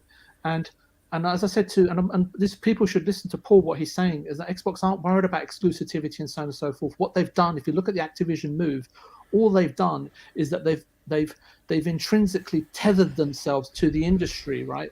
And in that tethering, or in that casting of that net, they've also captured Sony and Nintendo. There's just no escaping anymore. They're the landlords, right? They're no longer tenants, right? As I was saying, vying for like a coveted building in Billionaires Row, New York. I know. Sorry to give away your private home address there, Paul, in America, but you kind of get that they're, as I said last week, they're no longer playing chess, checkers, or whatever. They're just playing Monopoly's finest. Yeah, because for so long Microsoft have been kicked in the gut, and they literally for the last few years. No, they haven't been kicked in the gut, and I'll tell you why. Because Microsoft, when they entered this industry, they were making far too much money, right? Over the last 20 years, right? Since they've been in the industry, right? The growth of the games industry in terms of their overall business has been in single digits. It's been minuscule, irrelevant, right? But what they're doing now is that they're seeing what are the main pillars of their business, right? Which is subscription services and renting out all their servers and so on and so forth. So providing services to corporate entities. And what they're seeing is that going forward over the next 5 to 10 to 15 years, they are seeing the economic growth and impact that the business, that the gaming, not just the gaming industry, the gaming and mobile industry and entertainment industry and IP and commercial exploitation or consumer products, etc., and licensing of said, is that those commercial numbers now make sense to them in terms of the size of a $2 billion. If you're a $2 trillion company, are you really going to go out and buy, a company that's worth, get involved in an industry that's worth a couple of $1 billion? You're not, right? But they're seeing that the trajectory of this industry could be 10, 20, 30, 40, 50 bit. I think Asia alone in the next 5 years is going to be worth 125 billion. 10 years ago, that kind of number would be unheard of. So what they're saying, you know what? The economic measure of this industry in the next 10, 15 years is going to be so huge. We need to be a part of that conversation. So let's just mop up whatever we can so we're ready for it. And so we're actually in the embryonic stage, right? And it's only because Microsoft are waking up to the fact that there's more, what is it? I don't know, money to be made. Sorry, money. How can I not remember the word money? It's terrible. Sorry, carry on. Does that make sense, Darren? I hope that's what I was trying to say. It's always been like Sony this, Sony that, Sony this, and like Microsoft have been sort of given the image of sort of left behind, but now that they know they've got to compete, that's why they're doing all these deals. They're thinking, well, they're just like any industry. They just bided their time, right? Yeah. And they just said this makes commercial sense. And if you're looking at Sony, you got to understand that PlayStation has been. Without PlayStation, it's an intrinsic. It's such a major proportion of their income. That whether it's 2 billion or 10 or whatever, it's 25 billion a year. It's almost like, what is it, like 28% of their annual revenue. How much of Xbox is actually contributes to Microsoft's revenue? Not much, I would say. Maybe I'm wrong. Paul may be able to correct me. I don't know. I don't keep track of that kind of stuff. Well, Paul, if I lived in Billionaires Row in Manhattan, I wouldn't be bothered keeping track either. I thought you lived in Trump Plaza. Oh hell no! Oh no! You downgraded, no! Wow! Can you downgrade from Trump Tower? Is there? Oh, I'm sorry. Did I say that out loud? Sorry, Stubbs. Yeah, sorry, Stubbs. I didn't mean to keep it going like that. Oops, he's going again. No, God, he's going.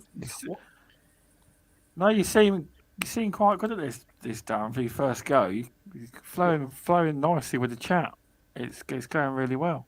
You're doing a good job podcasting for your first go. You are. And I would say that things look welcome, bright, Boba Fett Gaming. Sorry, Karen BJ.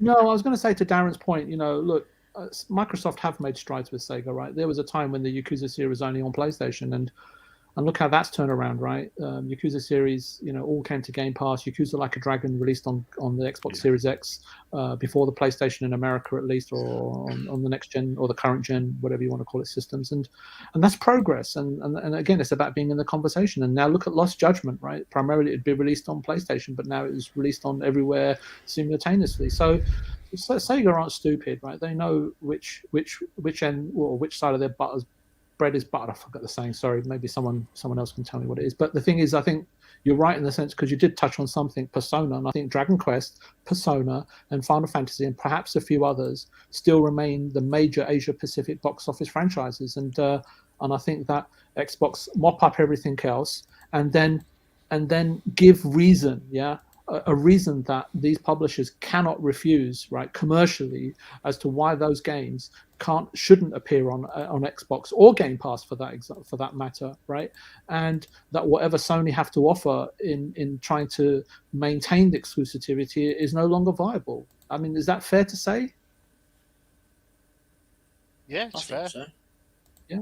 And the other big one I would say, and I think I mentioned this on Booms, is that Octopath Traveler. I know not many people may have played it, but I know it was a Switch game originally. But I was so happy to wake up one morning and to chat to Boxenberger about Octopath Traveler being on the Xbox. I was so surprised, so happy. And there's lots of little titles like this. I think Triangle Strategy is coming out next month, is it? For Switch, which I've got my eye on, and maybe it's going to be a year exclusive on Switch again. I can't. Microsoft. They like the lad in chat makes a good point that Phantasy Star Online is console exclusive to Xbox. Yeah, and that's a huge game in the East. So huge. Strategic relationships, yeah, absolutely. So strategic relationships, or a slew of them, and these kind of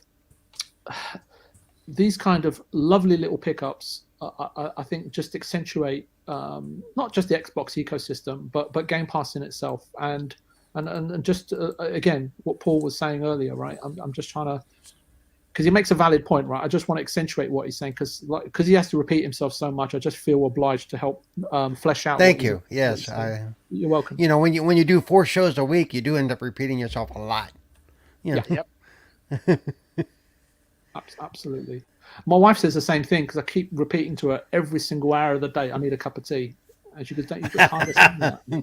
Oh, you're a tea drinker as well. I'm a massive tea drinker, yeah. Oh, I like myself. What, the image didn't persuade you that he was, no? I don't know. It's a bit of a giveaway, isn't it? It's a bit of a giveaway. I thought that was a picture of your work desk in the mornings. No, that's just what he brings to the table. Cup of tea. This is a special PG. This is a special PG Tips cup. It just refills itself automatically. Wow, I need one of them. Yeah, it refills itself automatically. Notice he probably never says that when his wife is within earshot. Yeah. I'll probably get beaten to death, Paul. Oh dear. So just on closing on Japanese games, on Xbox, and just want to give a shout out to Soul Hackers 2, which Animated Evil and Masuko put me onto in the Anime DM. So I'm looking forward to that as well. I don't know if I'll play it. There's just so many games, as Animated Evil would say, and so little time. But it's all about Elden Ring for me this week. See, Stubbs has gone again. I'm telling you, he really has. Yeah. He said his screen went blank again. I think he probably got some loose stool going on, and he just got to go through again. Oh dear. Talk about raising the tone of the podcast, Paul. Well, got to keep people paying attention. But this is very true. I've got to ask you, Animated. Yes. I've got to ask you, Animated. I need to know what the concoction in your pint glass is. Yeah, I was wondering that. It's just juice. It's just juice and lemonade. Now, come on. You're amongst friends now, Animated. Tell the truth. Hang on.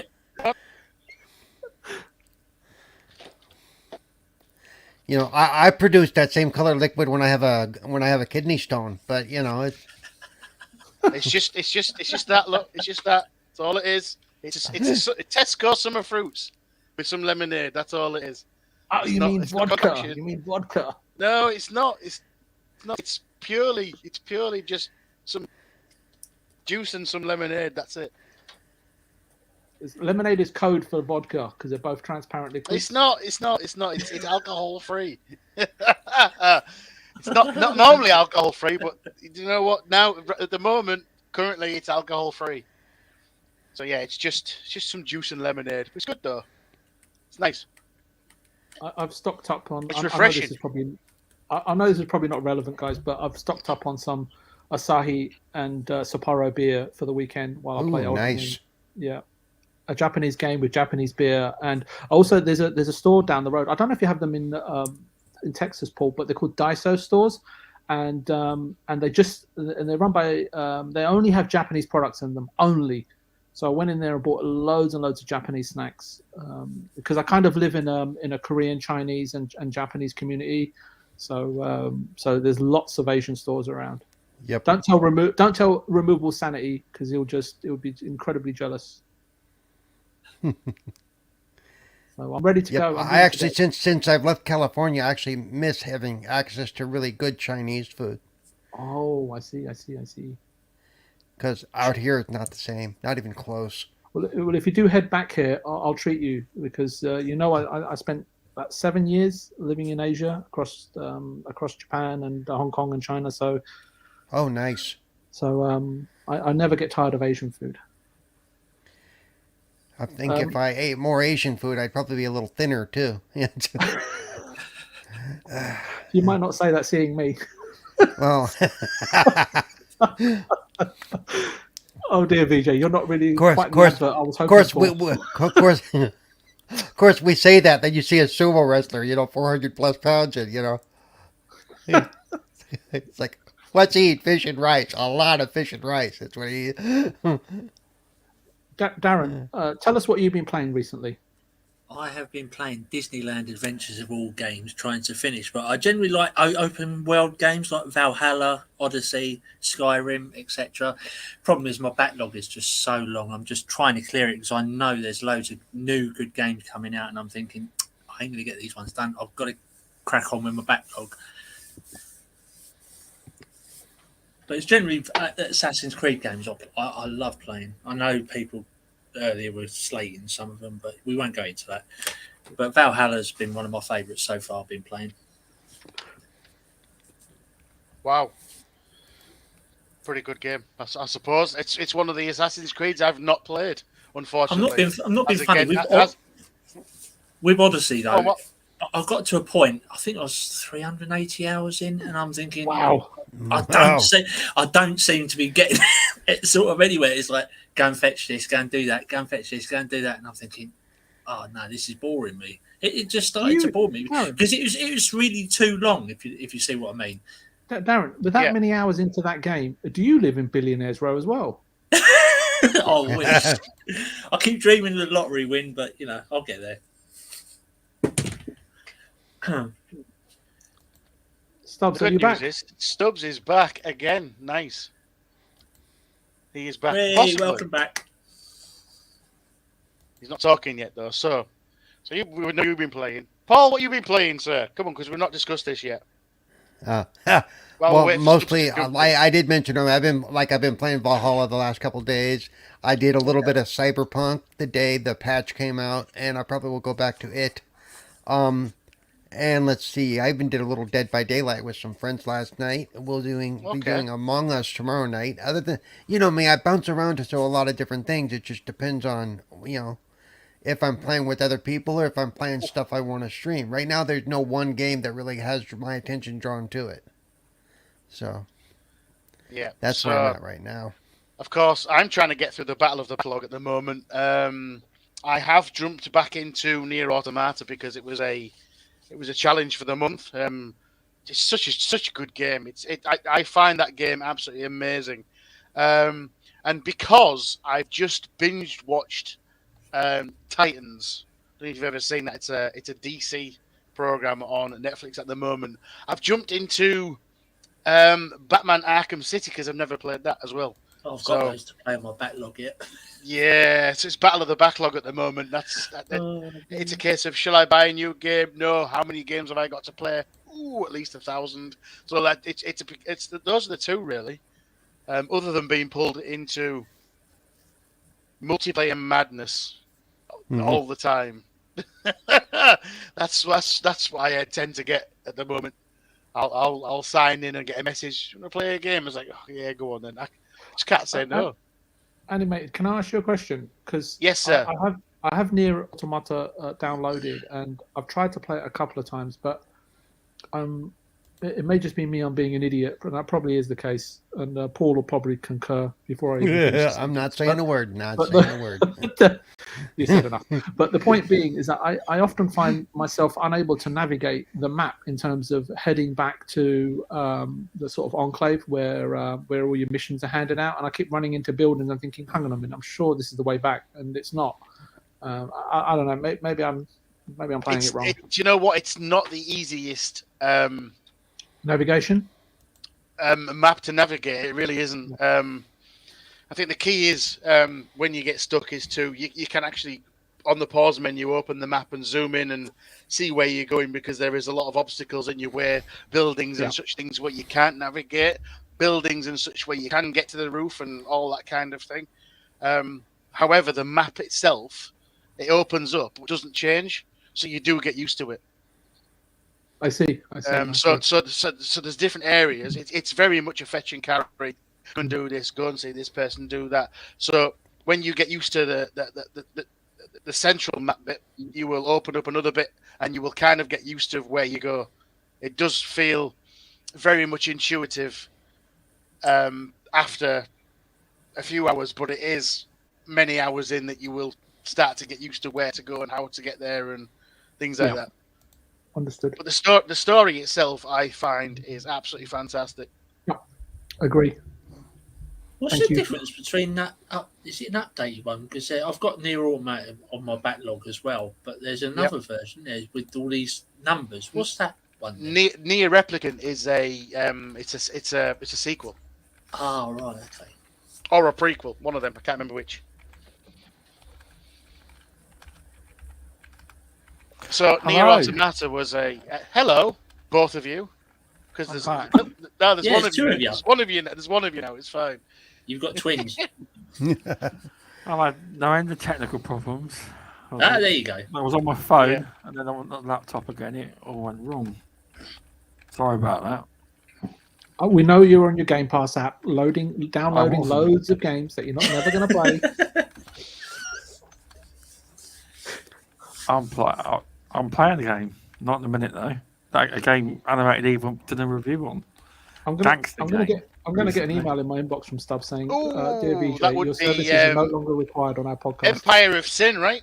You're playing Empire of Sin. I've been playing that a little bit as well. Yeah. It wasn't a review. It was more of a preview than a review. But yeah, it's a good game that I want to get back to. Yeah. Yep, I liked Empire of Sin. It's a good What's game. That, an RTS? Why does that sound like? It's more turn-based than it's not an RTS as such. It's very much like XCOM, that kind of game. Except you're a mobster, which is cool. Yeah, actually, a mobster in the 20s. Yeah. I'm still hoping for another Mafia game. I hope they do another one.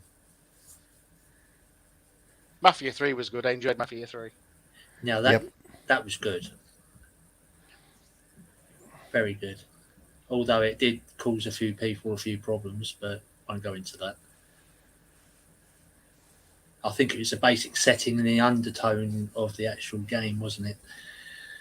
Not a lot of people agreed with it, but, hey, the golden age of gaming we're in now, isn't it? Love what you play. You know what? It's funny because I know you mentioned that, the golden age of gaming, but I've been playing games for, let's just say for a few decades, and for me, it's always been the golden age of gaming. Just keeps getting better, doesn't it, VJ? Yeah. So I totally understand where Darren's coming from, and I concur with his sentiment. But I'm looking back now, and I'm thinking, has gaming ever been better? And we talked about Street Fighter, right, and what memories that evokes, and so on and so forth, and the PC Engine GT, and the magazines we used to read, Meme Machines, and so on and so forth, and blah blah blah blah blah. But for me, I've always been excited about gaming, as I've always been passionate about gaming, as I've always been. So for me, it's always been a great time to be a gamer. So anyway, just a thought. You don't have to agree. It's just how I feel about it. That's a fair opinion. I completely agree. Because just listening to if you just listen, Darren, I'm not sure, but if you go back and listen to, there was an interview that Stubbs did, because he's a great interview, and I think he should interview you as well, because I think you'd have some great stuff to talk about. But he did an interview with Animated Evil. If you just listen to what to what Animated Evil, to the questions that are being asked, to the answers that are being given, right? Forget about that, the fact it's Stubbs or Animated. If you just try to observe, without judgment, the perspective that he's giving, right? And it's a perspective that everyone will have if they actually think about it and ask those questions. And you'd be surprised what fantastic memories of gaming. I don't know how old you are, so I apologise. You might be a young 48. pup. Yeah, you're a young pup. So that's what I said to Stubbs earlier as well. Oh, sorry, I meant young and handsome. Sorry. Oh, that's better. Highly handsome. So yeah, I think listen, it's a really good interview, and it gets you thinking about your past and about gaming, and that's one of the things that recently helped me to sort of have a recollection of the fact that gaming's always been great. So I just wanted to add that in there just in case you haven't had time, because obviously you're spending 500 hours in one game at a time and sitting in Billionaires Row. What do you need to listen to anyone else for? But anyway. Yep, yeah, I agree with that, because back when we look at games like the Atari 2600 and some of the earlier computer games now and go, oh my God. But back in the time, if you're living in the time, it was a great time. We spent just as many hours on those games as we do on these. It's just the technology's changing, but if, like in my case, like VJ's alluded to, it's a great time to be a gamer today, tomorrow, the day after. Even as things change, you're almost gamers almost live in a moment. Yep. It is what we have now. Let's enjoy it now. I've really been gaming, not that long. I've been gaming for 31 years, I suppose, but I don't go back as far as some of you guys, but the games that I've played were good anyway. See, Darren, the one thing that has changed here, because it's always been great to be a gamer, but what's disappointing is to see the amount of criticism, and to see the amount of disappointment, the resentment, the amount of entitlement that's grown significantly since I was a gamer. That really, and entitlement. that is why I don't have a channel. I don't interact on Twitter unless it's Paul, because he's much younger than me, and come on. I have been gaming for 45 damn years. Holy shit! Is that all? Anyway, the point being, though, is that as great as the industry's always been, it's some of these narratives and some of these weird objections that developers should do this, they should do that, and gamers should do this and do that, and you should buy this system. Oh my goodness, it's like it's horrible to see. But I try not to judge it, I just observe it, and then just move on. And but yeah, that's the only disappointing thing. Yeah, where were half of these guys when we were struggling with California games, right, VJ? Do you remember, Tom? Do you remember Daly's Decathlon? Oh, Daly's Decathlon. I remember that. I nearly smashed my friend's computer up playing that. Stubbs was on the cover. Yeah, but you know what? I do remember California games. The only event I was any good at was the hacky sack. Everything else, just surfing off. Cycling off. It's just what? Really? Come on. Amy Thompson's Decathlon. Yes, I remember that. I played that on my school friend's computer, and I went a bit rough, and I nearly smashed his computer up for him. We didn't talk much after that. I remember Ocean Games were the EA of that time, weren't they? Oh my god. And their US gold, no offense, their US gold conversions of Outrun. Oh my god, Chase HQ. Anyway, sorry, Stubbs. I think we're just digressing here onto a retro channel. Becoming a retro channel. I'm gonna have to do a retro show one day. I will. Yeah. I still love the Sega Mega Drive. I do. And how Gears of War was never on it. Yeah. No, it wasn't.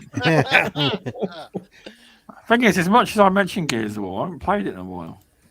I haven't. I played Hive Busters a few months back. That was brilliant. Yeah. That is brilliant very for good. DLC. I'm not being funny, Darren, but you may not know this, but Stubbs can play that game backwards, blindfolded. Ain't that good? Oh, come on, now you're just I being know honest. there is someone well known in this community that plays Gears, and because of the time difference, I haven't been able to arrange a game with him. Crispy Bomb. Apparently, he plays it quite a lot, doesn't he? Oh yeah. Crispy does, yeah. Yeah. I'll keep saying to him on Twitter, I said, I will get a game with you one day. One day I will. Because apparently he actually shows people how to play sometimes, apparently. I don't know how true that is. Oh, Crispy will show you. By shooting you a lot, but he will show you. See, the mistake you made there was, The mistake you showing you one gun. Crispy Good is ass awesome. shotgun. Crispy is awesome. He's a good guy. He's a good guy. He is. Anyway, it's been a good show tonight. It has. Sorry, how do you know? You've been gone for half of it. I know. Exactly. Paul's coming in with these. I'll have to listen back. These late shanks at the end of the And show. you didn't go into one of your subjects either, Stubbs, because you keep going to the loo. I'm not. It's a bloody computer. I've never gone wrong like this before. Technology, Maybe Eunice has screwed up your connection. Yeah, that bitch. Connection's got better actually. The speed's gone up a little bit. But anyway, I'll still say it. It's been a good show tonight. It has. Thanks for having you on, Darren. For your first show, you were very natural to the conversation, and just you did seem like you had fun. Did you enjoy it? I've totally enjoyed it. That's good. Absolutely enjoyed every minute of this. It's been a pleasure. I'll have to have you back on in the future. Thank you very much, gentlemen. Definitely. Do you want to say one thing? Of course you can. I spoke to a well-known YouTuber as well yesterday because my nerves were really terrible because I've never done anything else. So I contacted Sir Noof, and because he's been in this area for years, and he gave me some pointers, and I've just sort of gone from what he's pointed out, be myself, and that's what I've done. So thanks to Noof, he gave me a bit of advice. I've never had Noof on Midweek Gaming. I have interviewed him on my interview show, but I've never had him on. I have to. Yeah, he was so brilliant. He went right into detail. Yeah. Don't do this, don't do that, do this, do that. Always do. Try to do this, try to do, and I just followed it, and I was just myself basically. So, hope I did all right. You know what's really interesting, Darren? Darren, I'm really sorry to interject. My first ever podcast, and I was incredibly nervous, and I didn't perform anywhere near as well as you. And Thank you. I was sort of behind the scenes before we went live. And funnily enough, on my first ever show, guess who was my co-panel host? It was Noof. Really? And, yeah, it was. Oh, wow. Yeah. So he said to me, just take it easy and just be yourself. And if anyone pipes up, we'll jump on it. And but I was incredibly nervous. I didn't speak anywhere near as fluently as you've done today. So yeah, it took me some time. I'm not a very good sort of public speaker or anything. Normally I just chat to myself on my own, in the vicinity of my own mind, shall we say. So, and that's a sure sign of madness, Paul, will tell you. Yeah, that's what my mum and dad used to say to me when I used to do it at home as well. So you're not the only one. No, but it was fantastic having you on. And Thank you. I know we say this to all our guests. We'd love to have them back on. Not that we really mean it, but for you in this instance, I hope you're back much sooner rather than later. And I'll sign up on a petition and send it into Stubbs. No doubt he'll probably ignore it, but there you go. I'll be welcome to come back. I've got no problem with that. Not at all.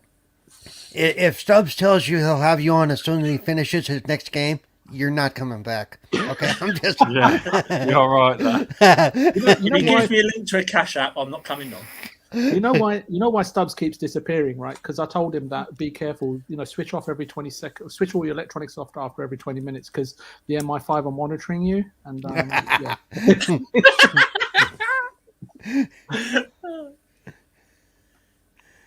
Well, over here it would be the MI5, wouldn't it, in the UK?